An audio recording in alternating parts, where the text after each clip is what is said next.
You know that moment when your code breaks and the error message looks like it was written by a villain? Yeah, something like unexpected token in JSON at position 472. 472? What even is 472? Now you're scrolling, Googling, opening Stack Overflow, trying random fixes. None of them work. 2 hours later, you're not fixing the bug anymore. The bug is fixing you. Be honest, we've all been there. So today, I tried something different. Instead of guessing, I just pasted the error. That's it. No context, no stress, just the raw log.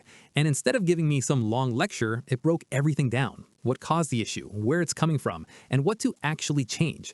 Not maybe try this, not check your syntax, actual fix. And the crazy part? I didn't even come up with this myself. I found it on something called ClawBytes. And this is where it gets interesting. ClawBytes is basically a collection of ready-to-use AI workflows, like hundreds of them. Not ideas you have to figure out, actual workflows you can copy, paste, and run.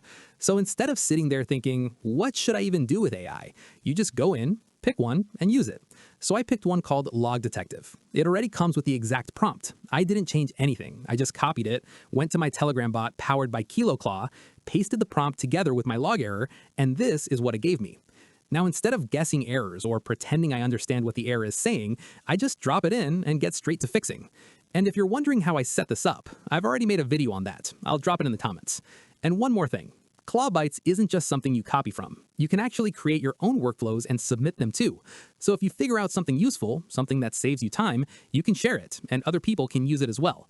Honestly, I'm curious to see what people come up with. But honestly, this is the part people miss with AI.